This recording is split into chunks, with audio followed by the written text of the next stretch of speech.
باپ بیٹے روح القدس کے نام سے آمین۔ آج کا پیغام سننے والے سب بہن بھائیوں کو، بزرگوں کو میرا سلام پہنچے۔ آج کا سوال کلام مقدس میں سے قضات کی کتاب پہلے باب کی 19 آیت سے۔ اور خداوند یہودا کے ساتھ تھا، سو انہوں نے کوہستان پر قبضہ کیا، مگر وادی کے باشندوں کو نکال نہ سکا، کیونکہ ان کے پاس لوہے کی گاڑیاں تھیں۔ کلام مقدس میں لکھا ہے کہ خداوند اسرائیل کے ساتھ تھا، انہوں نے کسی پہاڑی ملک پہ قبضہ کیا، لیکن وہاں کے لوگوں کو نکال نہ سکے، کیونکہ ان کے پاس لوہے کی گاڑیاں تھیں۔ تو کسی غیر مسیحی نے یہ سوال کیا ہے کہ خدا بھی اسرائیل کے ساتھ تھا، انہوں نے کسی جگہ پہ قبضہ کیا، لیکن وہاں کے لوگوں کو نکال نہ سکے، کیونکہ ان کے پاس لوہے کی گاڑیاں تھیں۔ تو جو غیر مسیحی ہیں ان کا یہ کہنا ہے کہ بائبل کا خدا لوہے کی گاڑیوں کے سامنے بے بس تھا۔ یہ آج کا سوال ہے۔ اگر میں بائبل کے خدا کی عظمت بیان کروں تو شاید ہفتوں بھی نہ کر پاؤں، لیکن میں اتنا ضرور کہتا ہوں کہ یہ ساری دنیا بائبل ہی کے خدا کے ہاتھ کی کاراگری ہے۔ بائبل کے خدا نے حکم کیا تو زمین پہ پانی کا طوفان آ گیا، بائبل کے خدا نے حکم کیا تو آسمان سے آگ اور گندک برسی، بائبل کے خدا نے حکم کیا تو سمندر دو حصے ہو گیا اور بیچ میں سے خشک زمین پر بنی اسرائیل گزر گئے۔ تو بائبل کا خدا تو معجزوں کا خدا ہے۔ جہاں تک بات ہے آپ کے سوال کی، تو مجھے ایک گیت یاد آ رہا ہے کہ جنگ جنہ دی لڑدا یا ہوا، وہ جنگ کدی نہیں ہار دے۔ تو خداوند اسرائیل کے ساتھ تو تھا، لیکن خداوند نے اسرائیل کے لیے جنگ نہیں کی تھی، خداوند نے اسرائیل کی مدد نہیں کی تھی۔ کیوں نہیں کی تھی؟ ان 3 حوالوں کو پڑھیے گا۔ خروج 34 باب 10 سے 18 تک، تثنیہ شرح 7 باب 1 سے 6 تک، اور قضات 3 باب 5 سے 10 تک۔ ان 3 حوالوں کو پڑھیے گا۔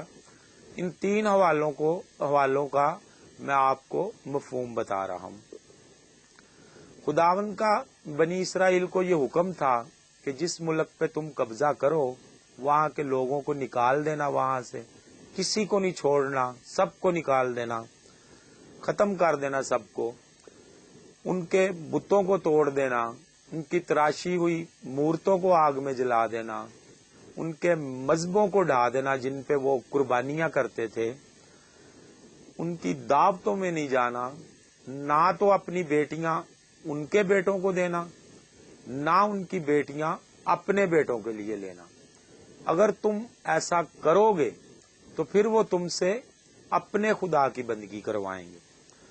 تو بنی اسرائیل خدا کے یہ سب حکم بھول گیا تھا۔ بنی اسرائیل نے نہ تو ان کے بتوں کو توڑا تھا، نہ ان کے مذہبوں کو ڈھایا تھا، بلکہ اپنی بیٹیاں ان کے بیٹوں کو دے دی اور ان کی بیٹیاں اپنے بیٹوں کے لیے لے لی تھی۔ تو پھر وہی ہوا جو خداوند نے کہا تھا، بنی اسرائیل اپنے خدا کو بھول گیا اور ان کے بتوں کی پرستش شروع کر دی اور ان کے لیے قربانیاں کرنی شروع کر دی۔ تو اس سبب سے خداوند بنی اسرائیل سے ناراض ہوئے۔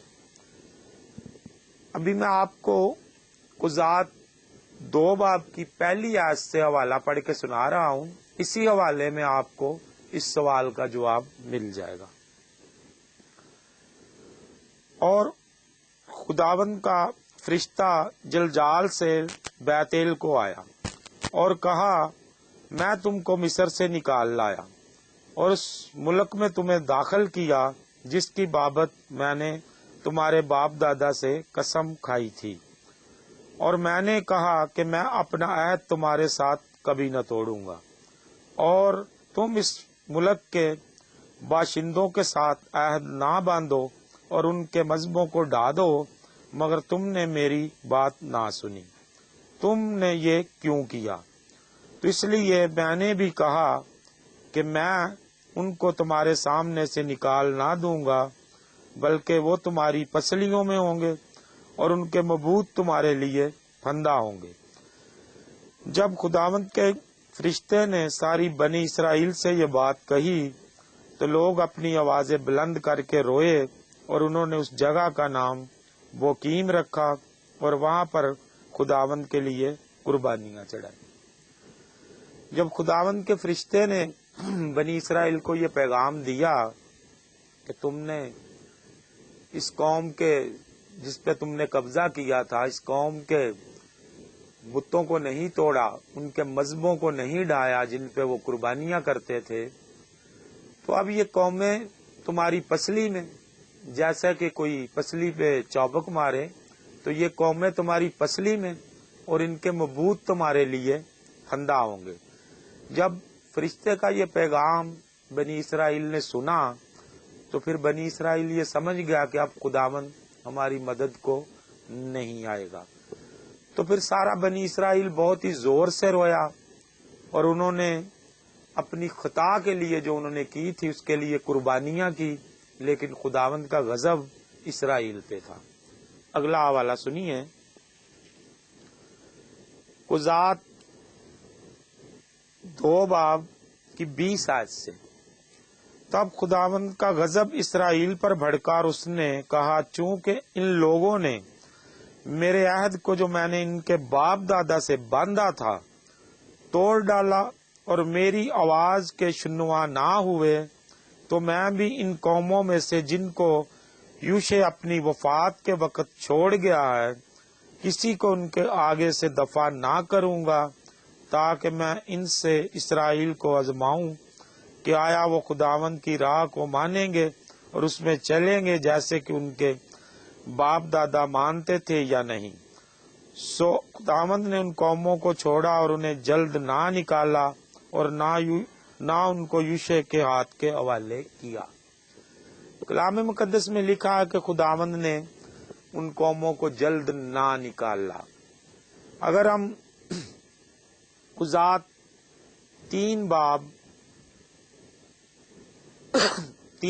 5 سے 10 تک پڑھیں تو وہاں سے ہمیں پتہ چلتا ہے کہ خداوند نے اسرائیل کو 8 سالوں کے لیے پھر سے غلامی میں دے دیا تھا۔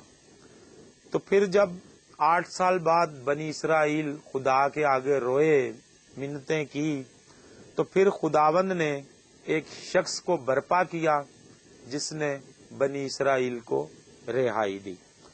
تو مجھے بہت ہی امید ہے کہ دیکھنے اور سننے والوں کو میری بات کی سمجھ آ گئی ہوگی کہ خداوند نے لوہے کی گاڑیوں کے سامنے بنی اسرائیل کی مدد کیوں نہیں کی تھی، کیونکہ خداوند کا بنی اسرائیل کو یہ حکم تھا کہ جس ملک پہ تم قبضہ کرو وہاں کے لوگوں کو نکال دینا، وہاں سے ان کے مذہبوں کو ڈھا دینا، ان کے بتوں کو توڑ دینا، ان کی تراشی ہوئی مورتوں کو آگ میں جلا دینا، ان کی دعوتوں میں نہیں جانا، نہ تو اپنی بیٹیاں ان کے بیٹوں کو دینا، نہ ان کی بیٹیاں اپنے بیٹوں کے لیے لینا۔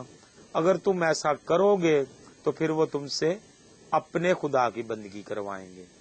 تو بنی اسرائیل خدا کے یہ سب حکم بھول گیا تھا، نہ تو بنی اسرائیل نے ان کے بتوں کو توڑا تھا، نہ ان کے مذہبوں کو ڈھایا تھا، بلکہ ان سے رشتہ داری بھی کر لی تھی، اپنی بیٹیاں ان کے بیٹوں کو دے دی تھی، ان کی بیٹیاں اپنے بیٹوں کے لیے لے لی تھی۔ تو اس وجہ سے خداوند بنی اسرائیل سے ناراض ہوا اور خداوند نے بنی اسرائیل کی مدد نہ کی۔ میری دعا ہے کہ خداوند آپ سب کو برکت دے، خدا کی محبت پوری دنیا کے ساتھ ہو، آمین۔ باپ، بیٹے، روح القدس کے نام سے آمین۔